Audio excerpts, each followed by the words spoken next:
Vous êtes-vous déjà arrêté pour penser qu'un jour vous mourrez? Ce n'est pas une question, c'est une certitude. Et quand ce moment arrivera, que trouverez-vous de l'autre côté? Un vide absolu, des ténèbres éternelles, ou quelque chose que personne ne vous a jamais raconté.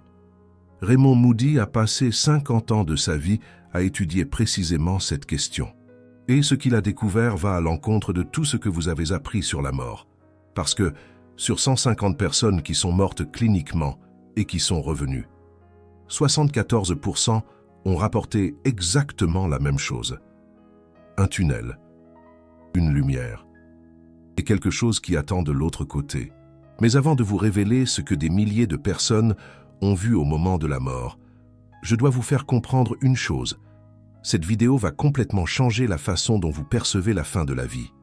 Alors, si vous avez peur de la mort, si vous avez déjà perdu quelqu'un et que vous vous demandez où cette personne est maintenant, ou si vous voulez simplement savoir ce que la science réelle a découvert sur ce qui se passe lorsque le cœur cesse de battre, restez avec moi jusqu'à la fin, parce que ce que Raymond Moody a découvert, ce n'est pas de la religion, ce n'est pas de la foi, ce sont des données, ce sont des schémas, ce sont des récits tellement cohérents qu'ils défient toute explication conventionnelle. Raymond Moody était un jeune étudiant en philosophie quand tout a commencé. Il préparait son doctorat à l'Université de Virginie lorsqu'il a entendu pour la première fois l'histoire de George Ritchie, un psychiatre qui, en 1943, à l'âge de 20 ans, a été déclaré mort d'une pneumonie bilatérale. Le cœur de Ritchie s'est arrêté pendant 9 minutes. 9 minutes sans battement cardiaque. 9 minutes sans oxygène dans le cerveau. Et quand il est revenu, il a raconté une histoire que personne ne pouvait expliquer. Ritchie a décrit être sorti de son corps et avoir observé les médecins qui tentaient de le réanimer d'en haut. Il a décrit avoir voyagé à travers une obscurité profonde, puis avoir rencontré une lumière tellement intense, tellement absolument brillante, qu'elle aurait dû aveugler ses yeux, mais elle ne l'a pas fait. Au contraire, cette lumière transmettait une sensation d'amour inconditionnel qu'il n'avait jamais expérimenté dans sa vie. Et en présence de cette lumière, Ritchie a eu ce qu'il a appelé une revue complète de sa vie. Chaque moment, chaque décision, chaque mot prononcé, tout a défilé devant lui comme un film en haute vitesse, mais avec une différence cruciale. Il a ressenti l'impact émotionnel de chacune de ses actions. Non seulement ce qu'il a ressenti lui-même, mais ce que les autres ont ressenti à cause de lui. Moody était fasciné en tant que philosophe. Il savait que cette histoire était impossible. Le cerveau sans oxygène ne devrait pas produire de souvenirs, ne devrait pas produire d'expériences lucides, ne devrait rien produire. Et pourtant, Ritchie était là, un psychiatre respecté, décrivant des détails vérifiables de ce qui s'est passé dans la salle pendant qu'il était cliniquement mort. Comment savait-il où les instruments médicaux étaient positionnés? Comment savait-il ce que les médecins avaient dit? Comment savait-il des choses qu'il était impossible de savoir si sa conscience était confinée à un cerveau mort? Et voici la première révélation que vous devez comprendre. Moody ne s'est pas arrêté à George Ritchie. Il a commencé à recueillir des histoires. D'abord des dizaines, puis des centaines. En 1975, il a publié « La vie après la vie », un livre basé sur 150 cas de personnes qui étaient mortes cliniquement et revenues. Et ce qu'il a trouvé a changé tout ce que nous savons sur la mort. 74% de ces personnes ont rapporté avoir vu une lumière intense et brillante. Pas une lumière quelconque. Une lumière qu'elles décrivaient comme plus réelle que tout ce qu'elles avaient jamais vu dans leur vie. Une lumière qui transmettait de l'amour. Une lumière qui semblait les connaître profondément. 31% ont décrit avoir traversé un tunnel ou être entrés dans une obscurité avant d'atteindre cette lumière. 92% ont rapporté une sensation de paix absolue. Une paix si profonde que beaucoup ne voulaient pas revenir. Et 77% ont senti qu'ils avaient quitté leur corps physique et qu'ils observaient tout de l'extérieur. Mais calmez-vous, ce n'est que le commencement. Parce que ce que Moody a découvert sur ce qui se passe à l'intérieur de ce tunnel est beaucoup plus perturbateur que vous ne l'imaginez. La première chose que vous devez comprendre, c'est que le tunnel n'est pas seulement un passage. Les personnes qui l'ont traversé décrivent que le temps cesse d'exister là-dedans. Elles ne savent pas dire si elles sont restées des secondes ou des heures. La perception de la durée disparaît tout simplement.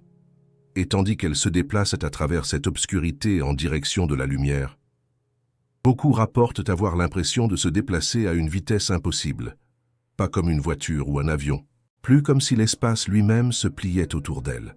Et à l'intérieur de ce tunnel, quelque chose se produit qui défie toute logique. Les personnes commencent à recevoir de la connaissance, pas de l'information, de la connaissance. Une compréhension instantanée de choses qu'elles n'ont jamais étudiées. Certaines décrivent comprendre soudainement comment l'univers fonctionne. D'autres rapportent comprendre le but de leur vie. D'autres encore disent avoir accédé à des souvenirs d'autres existences. Et tout cela se produit non pas par le biais de mots ou d'images. Cela se produit par le biais d'une forme de communication directe que notre cerveau conscient ne parvient pas à traiter. Raymond Moody a documenté cas après cas de personnes qui sont revenues en sachant des choses qu'elles ne devraient pas savoir. Une femme qui n'a jamais étudié la physique a décrit des concepts de mécanique quantique qui n'ont été confirmés que des années plus tard. Un homme qui n'a jamais voyagé en dehors de sa ville a décrit des détails géographiques précis de lieux situés à l'autre bout du monde. Un enfant de 6 ans est revenu en parlant de personnes qu'il n'avait jamais connues, des membres de sa famille décédés avant sa naissance, et a décrit des détails à leur sujet que même ses propres parents avaient oubliés. Et ici surgit la question à laquelle la science conventionnelle ne parvient pas à répondre. Comment un cerveau mort peut-il acquérir de nouvelles informations? Comment une conscience sans support biologique peut-elle traiter des données du monde réel? Comment un esprit peut-il voyager dans des lieux que le corps n'a jamais visités? La théorie la plus courante que les sceptiques présentent est que tout cela est une hallucination causée par le manque d'oxygène dans le cerveau. Cela semble raisonnable, n'est-ce pas? Le cerveau est en train de mourir. Il libère des neurotransmetteurs aléatoires et crée une dernière fantaisie consolatrice avant de s'éteindre pour toujours. C'est l'argument standard. Mais il y a un problème énorme avec cette explication. Bruno Grayson, professeur de psychiatrie à l'Université de Virginie, est l'un des plus grands chercheurs sur les expériences de mort imminente au monde, a étudié plus de 1000 cas sur 40 ans. Et ce qu'il a découvert a complètement démoli la théorie de l'hallucination par manque d'oxygène. Premièrement, les hallucinations sont désorganisées, fragmentées, confuses. Les expériences de mort imminente sont extraordinairement lucides, organisées, cohérentes. Les personnes ne reviennent pas confuses. Elles reviennent avec une clarté mentale que beaucoup décrivent comme supérieure à tout moment de leur vie normale. Vous êtes-vous déjà arrêté pour penser qu'un jour vous mourrez?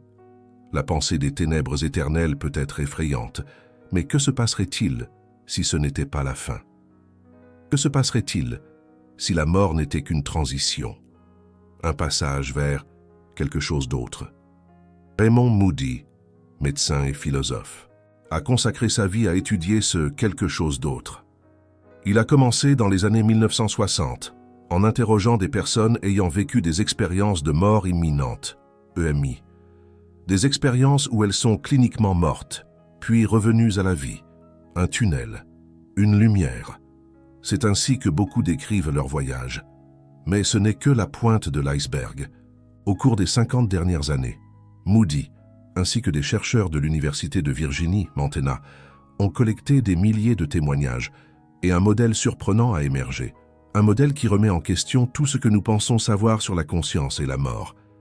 Et c'est de ça qu'il s'agit dans cette vidéo. Des révélations troublantes de Raymond Moody, Montana, sur ce qui pourrait nous attendre de l'autre côté. Alors, restez avec nous, car ce que vous allez découvrir pourrait changer votre vision de la vie et de la mort, à jamais. George Ritchie, un jeune interne en médecine, frappé par une pneumonie bilatérale, pneumonie du plat. Il meurt, pas métaphoriquement, il meurt vraiment. Son électrocardiogramme est plat, plus aucun signe de vie. Pourtant, Ritchie se souvient. Il se souvient avoir quitté son corps. Il se souvient avoir été guidé par un être de lumière. Il se souvient avoir appris des leçons profondes sur l'amour et la compassion. lorsque Richie s'est réveillé. Des jours plus tard, son expérience a changé le cours de sa vie. Il est devenu psychiatre et a consacré sa carrière à aider les autres à trouver un sens à leur souffrance. L'histoire de Richie a captivé Raymond Moody, Mantegna, et l'a conduit à une recherche de toute une vie.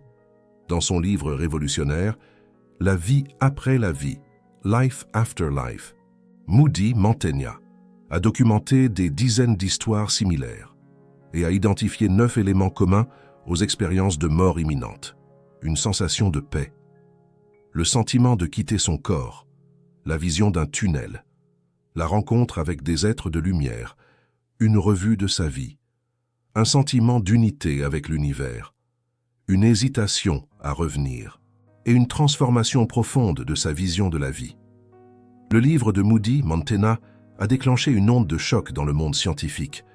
Certains ont salué son travail comme une preuve de la vie après la mort. D'autres l'ont rejeté comme une simple hallucination. Les sceptiques ont avancé plusieurs théories, la plus courante étant que les EMI sont causés par un manque d'oxygène dans le cerveau, ou par la libération d'endorphines, ou par des troubles neurologiques. Mais Moody, Mantegna et d'autres chercheurs, comme Bruce Greyson, ont trouvé des preuves convaincantes qui réfutent ces explications. Premièrement, les hallucinations sont généralement désordonnées et incohérentes.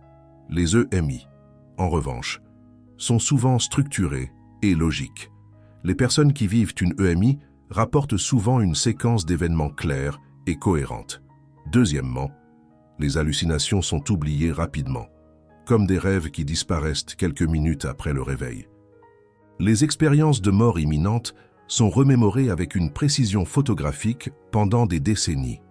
Bruce Greyson, a interrogé des personnes 20 et 30 ans après leurs expériences, et elles pouvaient encore décrire chaque détail comme si cela s'était produit hier. Troisièmement, et c'est le plus important, les hallucinations ne fournissent pas d'informations vérifiables. Personne ne rêve d'un numéro de loterie et ne se réveille millionnaire. Personne n'a une hallucination qui révèle où un objet perdu est caché. Mais les expériences de mort imminente incluent fréquemment des détails qui peuvent être vérifiés. Des personnes qui décrivent des conversations qui ont eu lieu dans des salles adjacentes alors qu'elles étaient inconscientes. Des personnes qui rapportent avoir vu des objets placés dans des endroits qu'il serait impossible de voir depuis leur lit. Des personnes qui savent des choses qu'elles ne devraient pas savoir. Et il y a plus. La théorie du manque d'oxygène a été testée directement. Les pilotes de chasse qui passent par GLOC, perte de conscience induite par la gravité, expérimentent un manque d'oxygène dans le cerveau de manière contrôlée. Et oui, certains rapportent des sensations de tunnel, mais ces sensations sont fragmentées, confuses, désorganisées, complètement différentes des expériences structurées et transformatrices rapportées par des personnes qui ont eu des expériences de mort imminente. Une étude publiée dans le Journal of Near-Death Studies a comparé directement les deux expériences chez un homme qui a vécu les deux événements. Il a été catégorique. C'est complètement différent. Le GLOC était comme un blackout confus. L'expérience de mort imminente était plus réelle que la réalité elle-même. Mais la découverte la plus impressionnante de Raymond Moody, Mantegna, n'a pas porté sur des personnes qui ont failli mourir. Elle a porté sur des personnes qui n'étaient même pas en train de mourir. Dans les années 1980, Moody Mantegna a commencé à recevoir des récits d'un phénomène qu'il n'attendait pas. Des familles et des amis qui étaient présents au moment de la mort d'un être cher ont commencé à décrire des expériences identiques à celles des mourants. Ils voyaient la lumière. Ils sentaient la paix. Certains rapportaient même avoir vu la forme transparente du défunt se séparer du corps et monter en direction de quelque chose. Moody Mantegna a appelé cela des expériences partagées de mort. Et ce phénomène a complètement changé le débat sur ce qui est réel et ce qui est hallucination. Pensez-y un instant. Si l'expérience de mort imminente n'est qu'une hallucination du cerveau mourant, comment expliquer que des personnes complètement saines, assises à côté du lit d'un parent, expérimentent exactement les mêmes choses? Leur cerveau n'est pas en train de mourir. Leur niveau d'oxygène est normal. Leurs neurotransmetteurs fonctionnent parfaitement. Et pourtant, elles voient le tunnel. Elles sentent la présence d'êtres de lumière. Elles expérimentent la dissolution du temps. Raymond Moody, Manténa, lui-même a vécu une expérience partagée de mort lorsque sa mère est décédée. Il était autour du lit avec d'autres membres de la famille, tous se tenant la main. Et au moment exact où elle est partie, 4 des 6 personnes présentes ont senti qu'elles étaient soulevées du sol. Moody, Manténa, a décrit que la pièce semblait changer de forme, comme si elle s'était transformée en un sablier. Et tous ont senti une force tirant vers le haut, comme un courant marin, mais vertical. Ce n'est pas de la foi, ce n'est pas du désir. Ce sont de multiples témoins indépendants décrivant le même phénomène simultanément. Et aucune théorie basée sur un cerveau mourant ne peut expliquer comment des personnes saines expérimentent la même chose que la personne qui est en train de partir. Et nous arrivons au point que vous devez comprendre profondément ce qui vous attend réellement de l'autre côté de la lumière. Parmi les milliers de récits que Moody, Manténa et d'autres chercheurs ont recueillis au cours de 50 années, un modèle émerge avec une cohérence impressionnante. Les gens ne rencontrent pas un vide. Ils ne rencontrent pas le néant. Ils rencontrent quelque chose ou quelqu'un. La première chose que beaucoup rapportent en traversant le tunnel est de rencontrer des membres de leur famille qui sont déjà décédés. Pas comme des fantômes ou des ombres, mais comme des êtres rayonnants, plus jeunes et plus sains que lorsqu'ils étaient vivants. Des grands-parents décédés vieux et malades apparaissent dans la plénitude de leur vitalité. Des enfants décédés enfants apparaissent grands. Des amis décédés il y a des décennies sont là, qui attendent, comme si aucun temps ne s'était écoulé. Et ce ne sont pas des figures silencieuses. Ils communiquent, pas avec des mots, mais avec une forme de télépathie émotionnelle qui transmet l'amour, l'accueil, et souvent des informations spécifiques. Beaucoup de personnes rapportent avoir reçu des messages de parents qui incluaient des détails qu'elles ne connaissaient pas. Des détails qui ont ensuite été vérifiés auprès de membres de la famille vivants. Mais la rencontre la plus impactante n'est pas avec les membres de la famille. C'est avec quelque chose que les gens ont du mal à décrire. Un être de lumière, une présence. Quelque chose qui semble contenir tout l'amour qui ait jamais existé dans l'univers condensé en une seule forme. Certaines personnes identifient cette présence comme Dieu, d'autres comme Jésus, d'autres comme un ange, et d'autres simplement comme la lumière, avec un L majuscule. Mais indépendamment du nom, l'expérience est remarquablement cohérente. Une acceptation inconditionnelle, une connaissance absolue de qui vous êtes, une compréhension totale de tous vos choix, et aucun jugement condamnant. Et voici quelque chose qui surprend beaucoup de gens. La revue de vie n'est pas un jugement externe, c'est un auto-jugement expérimenté. En présence de cette lumière, les gens revivent leurs moments les plus significatifs, mais pas comme des observateurs passifs. Ils ressentent ce que les autres ont ressenti à cause de leurs actions. Chaque gentillesse qu'ils ont pratiquée, ils ressentent la joie qu'ils ont causée.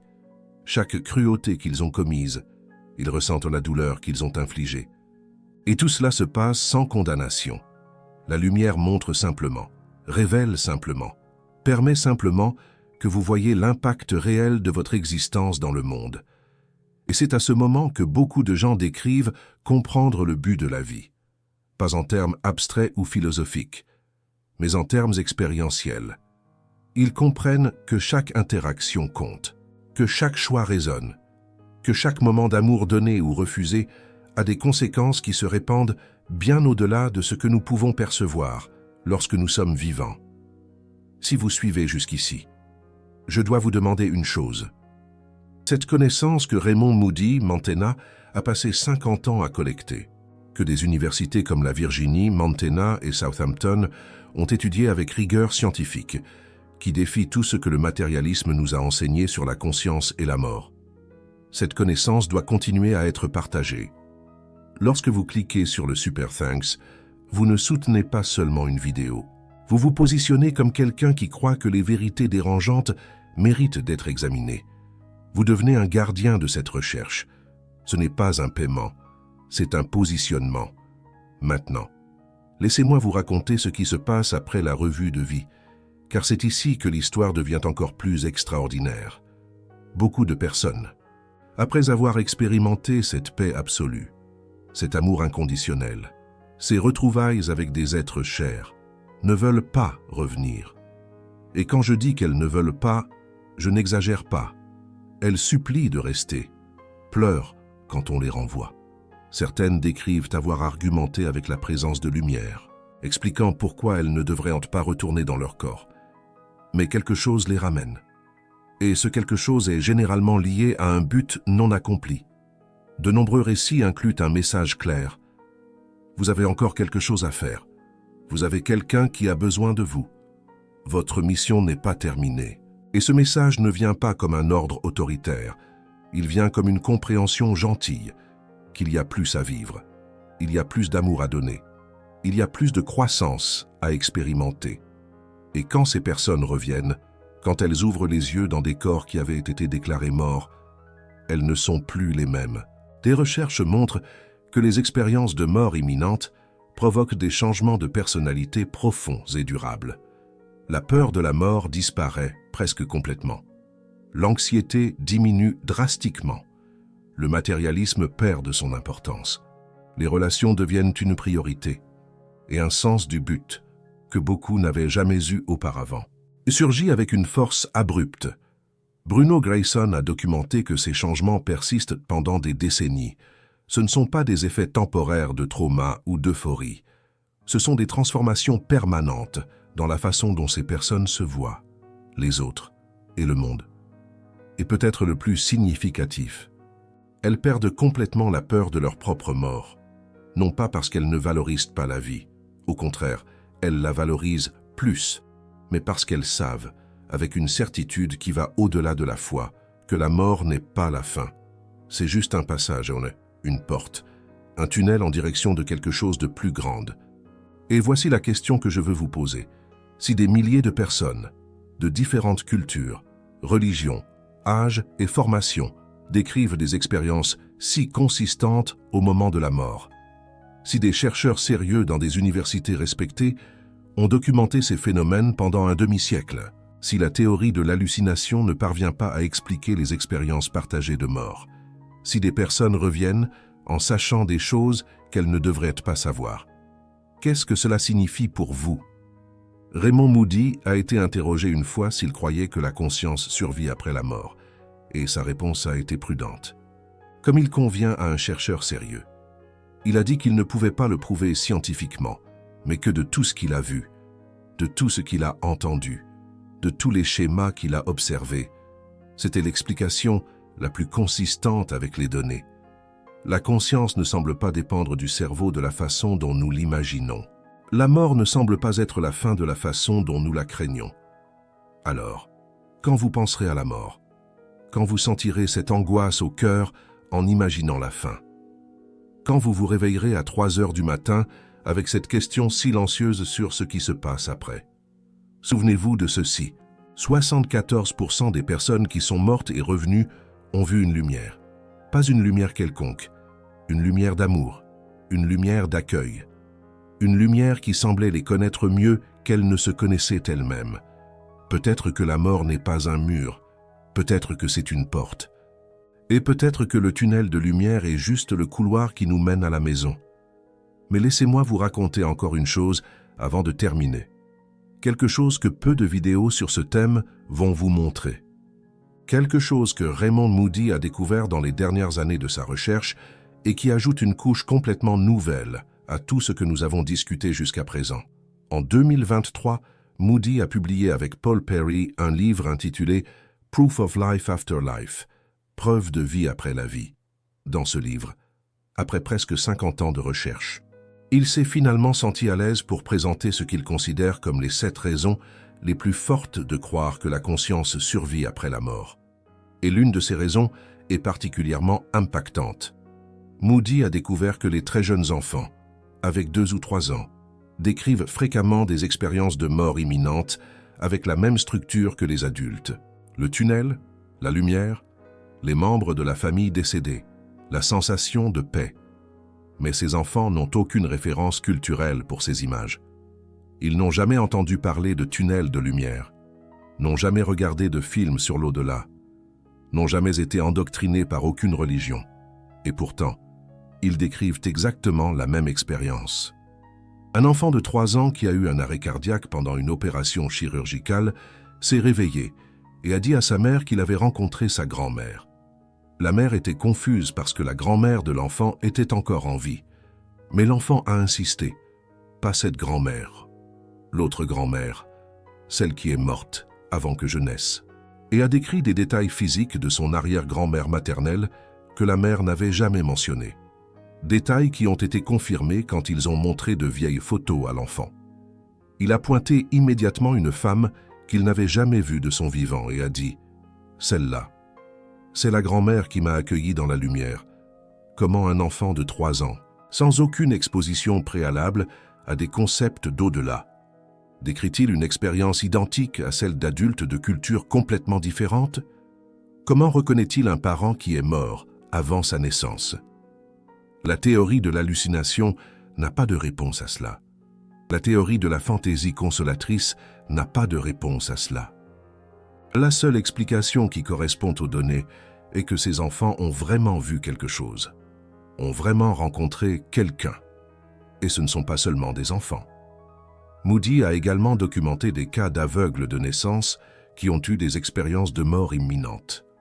Des personnes qui n'ont jamais rien vu de toute leur vie, n'ont jamais expérimenté la lumière, n'ont jamais connu les couleurs.